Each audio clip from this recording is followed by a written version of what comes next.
Hello everyone, this is Zach Zimko with Fermentation Education, and today we're going to be doing part one of our lecture series on sour brewing, a walk on the wild side. So really quick about me, I'm Zach Zimko. I've been a home brewer for over 4 years. I'm currently a certified beer server through the Cicerone program. I've been currently employed as a home brewing and winemaking instructor. I have a Bachelor of Science in Neuroscience from the University of Delaware, graduated 2012, and finally I'm going to have a Doctor of Osteopathic Medicine in 2016. So first off, we're going to go into an introduction to brewing wild. So we'll talk a little bit more about what goes into brewing wild beers and give you a general overview of the process and a good groundwork that you can build on for the rest of this lecture series. Next, we're going to talk about different sour beer styles. We'll give you a couple examples of different styles and how you can possibly brew them, and even some tips and techniques on each one. Then we'll talk a little bit more about yeast and bacteria, which I personally believe is the soul of brewing sour beers. There's a myriad of microbes that go into sour beer production, and it's very handy to know the ins and outs of the different yeast and bacteria that you'll be using. Then we'll talk about mashing schedules. We'll go into the different techniques that you can use, hopefully give you a couple videos on the different processes, as well as when you might employ each and what their advantages are going to be. Then we'll talk a little bit more about the fermentation, which is really where the sour brewing process differs from the clean beer brewing process. An excellent continuation of fermentation is going to be the fermenting containers that you'll be using. A very diverse range of materials from glass to wood to metal to plastic are all employed in sour brewing. And each one has various advantages and disadvantages. And we'll talk about a little bit of the advantages and disadvantages of each one. And finally, we'll talk about bottling and kegging. No matter if you're an all grain or extract brewer, this process is probably going to be very familiar to you. But there's some special considerations you have to take when you're bottling or kegging a sour beer, including priming rates, the equipment that you use, and keeping everything sanitary, as well as carbonation levels and using the correct bottles for the carbonation level of many sour beers. So, what we'll be going over today. So, why brew sour beers, the timeline that's involved in sour beer brewing, and then a quick overview of the process. So why should you brew sour beers? Now, I really think one of the major advantages of sour beers is their cost incentive. So if we look at a good example, let's take the cost of an average commercial sour beer. And this might be lowballing a little bit, but I think you'll agree could be within the price range. So $15 for a 750 milliliter bottle. Sounds about average, maybe a little bit low, but again, we can dream. Even at that low rate, your cost per 5 gallons is going to be about $375, which I'm already spending enough on my Imperial IPAs. I really don't want to have to spend any more on a sour beer than I have to. Now, the average cost of a homebrewed sour beer is going to be $35 per 5 gallons. Again, this can vary up or down depending on what you use, your access to bulk buying, reusing yeast and bacteria, again. But $35 is a pretty middle of the road number that you can use for this. So the cost then for a 750 milliliter bottle would be about $1.40, which is a tremendous savings over a $15 bottle. And I always believe that drinking for less is much better than drinking for more. So again, you can also think about this as your love of sour beer. Making yourself, you can create the perfect sour beer for your tastes. We all range in what we enjoy. Some of us like funky beers, some of us like very sour beers. Some people like beers with a little bit of a vinegary edge. Really, every drinker is a island unto themselves, and by making these sour beers, you can craft the sour beer that you love and you want to drink. Additionally, even if you're not going to be drinking your own sour beers, learning about the process really gives you a much more appreciation for those times when you're buying a commercial sour beer. So if you're spending upwards of 30 to sometimes even $50 for a sour beer, you really can get a huge appreciation and much more of an appreciation than you would if you've never tried to brew one of these beers. So one thing personally for me, with my background in science, that I love about sour beers is their microbiology and chemistry that's intertwined in sour beer brewing. This isn't to say you need to know everything about microbiology or everything about chemistry in order to brew an excellent sour beer. You really don't. But if you're interested in it, it can bring you to a whole new level where everything is going to intertwine in a very unique dance, if you will, of flavors and sensations, and you can really harness your knowledge of these various microbes and some chemical principles to make the best sour beer possible. And you can really learn microbiology in a practical sense. Much more fun than reading a book about it. Although the book Yeast is an excellent book, which I recommend if you're interested in learning more about the microbiology. But it makes it a lot more fun if you have a hands-on example, and especially one that you can drink later on. Final thing that I want to point out is brewing sour beer is perfect for those who really enjoy a good challenge. Now, sour brewing is really one of the most challenging processes in the brewing world. There's very few beers that require such in-depth knowledge, equipment, and aging. And by equipment, I really mean the ingredients and bacteria that go into this. If you like that challenge of making a very complicated beer and making it perfectly, sour beers are definitely for you. Unfortunately, with sour beers, part of what goes into this is the potential that you might have to dump a couple of batches. And this is just because sometimes the microbes don't play in your favor. But that's okay, because when you strike it correctly, it's one of the best sensations, and you can get such a rewarding feeling from creating a perfect sour beer. Now, I want to go over really quickly the process of brewing sour beers. And it really is a process, and I made this circle for a reason. And that's because true excellent examples of sour beers are those that are blended in some way. Now, this isn't to say that you need to make a sour beer every day, or even every week, or one every month.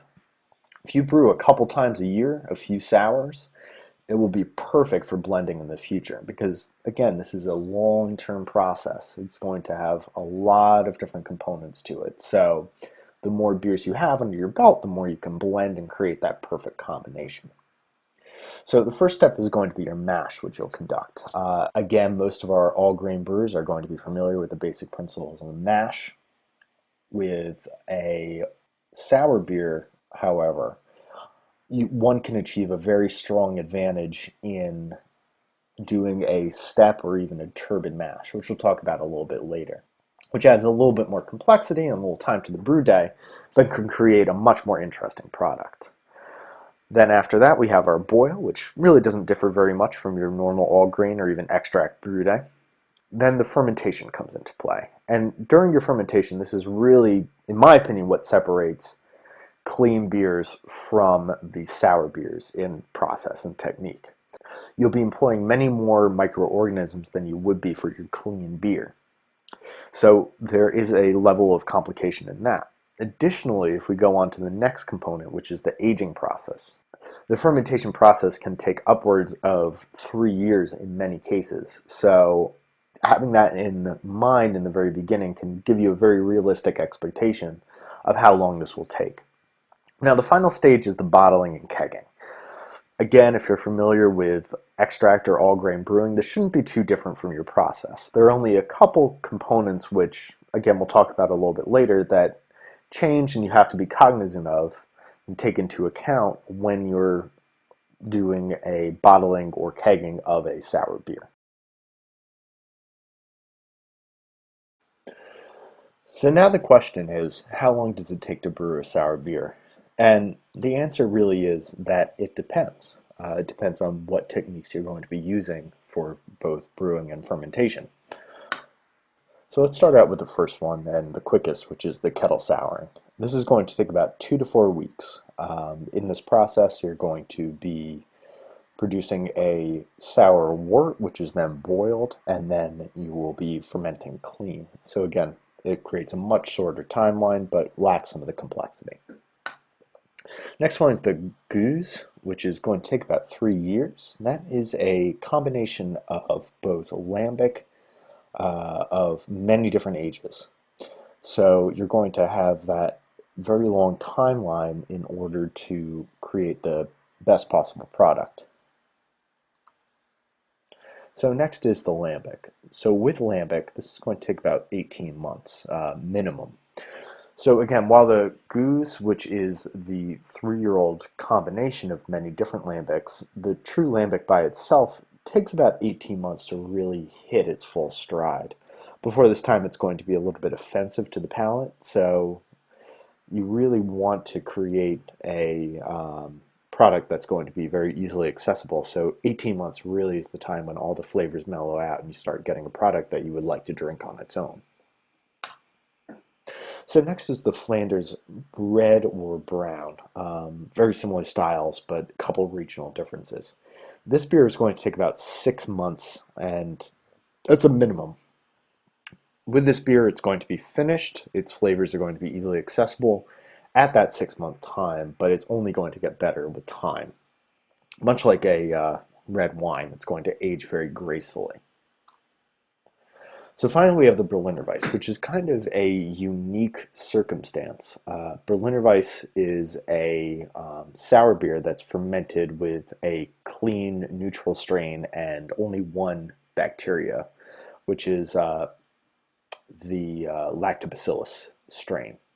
So Lactobacillus is going to give a very clean lactic sourness, and the clean ale strain, which is a German strain traditionally and not a German wheat strain, as some think, is going to give that characteristic of a very neutral backbone.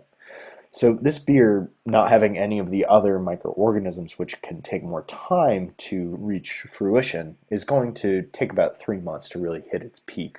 After that, it's going to be just as good, might increase in sourness, but again, it's going to be very highly drinkable and very refreshing at that 3-month period. So now, what is the fastest way to brew a sour beer? And we touched on this before, and it's really the kettle souring method.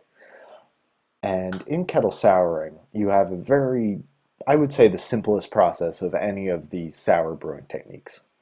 So the first two parts are going to be very familiar to anyone who brews all grain beers at home. The first is conduct a mash. Again, for this, you don't really need the step or turbine mash that we talked about a little bit earlier, but a simple single infusion mash will be perfectly fine. You're going to then sparge, just as you would with any all grain batch. Now, the period where it's going to become a little bit different is the inoculation and kettle souring. During this time, you either add a little bit of grain, some 2-row brewer's malt, or a pure pitch of lactobacillus. And either way will work. The addition of grains is going to give a bit more complexity since there's going to be a number of microorganisms present on the grain, most prominent of which is most likely going to be the lactobacillus. On the other hand, the pure pitch is going to give you a very clean lactic sourness. Now, some will argue for the difference between the two. There's a middle ground, which we'll talk about a little bit later, but like most things, there are multiple ways to brew a kettle soured beer. After that period of 24 to 72 hours, once the beer has reached its final sour level and funky complex level in certain cases, it's going to then be boiled for your standard boil. After this point, anyone who's familiar with the brewing process, either extract or all grain, will come to know these terms. So you're going to chill it, ferment it as you would. Again, no special equipment is needed because you're fermenting a clean ale strain and you've killed off any of the wild bacteria that could possibly infect your equipment. You're then going to keg or bottle, and like I said, with the fermentation process, exactly the same as you would with your extract or all grain beers. There's no special equipment needed and no worrying about overcarbonation or bottle bombs. So this, again, is a very nice process and a very good gateway for getting into the sour brewing technique. So now we're going to move on to the process of brewing a Flanders or Belgian sour. This is going to be a little bit more in-depth and a little more lengthy than our kettle souring production. So the first is brewing the wort. So you're going to create a wort, and for this, you're going to traditionally use a turbine mash. Turbine mash is a technique that we're going to talk a little bit about later, but it's a very historic example, very economical example for the beers of the time. But more on that later. Turbine mash uses what's called a step mash, which is mashing at different temperatures to utilize the activity of different enzymes at different points in the process. Again, we'll talk a little bit more about that later. But basically, you're creating a wort. You're creating fermentable sugars. However you do that is up to you, but in the classic process, you're going to be using either a turbine mash or a step mash. You're then going to boil the wort, uh, as you would for any brew day. Then what changes a little bit is how you're going to cool the wort. Classically, the wort is cooled in what's called a cool ship, which, if you imagine a very shallow swimming pool, that's a cool ship. It's a very shallow vessel, which is going to allow for more heat diffusion out, which allows it to cool much more quickly than a solid vessel. And it's going to be left overnight. While it's cooling, it's also going to pick up some native bacteria, yeast, and microorganisms from the environment. So that creates that interesting melange of flavors and weird, funky compounds that we love in our sour beers. Again, there's ways to simulate this at home. We're just talking historic examples. But after the wort is cooled in the cool ship overnight, it's then transferred to a primary fermentation vessel. And from there, it's going to be fully fermented and then racked into a aging vessel or tank. And that aging process can go up to 3 years in some of the more old examples. So again, going back to a recurrent theme, which is beer blending, the beer is then blended and then bottled. Again, this is the historic example, but we use bits and pieces of this with our modern sour brewing techniques. So I'd like to thank my image source for this presentation. I'd also like to thank my two references, American Sour Beers by Michael Tonsmeyer and Wild Brews by Jeff Sparrow. And finally, you can see more at fermentationeducation.com. Please subscribe to us on Facebook or various other links, and we look forward to seeing you at the next part of this series.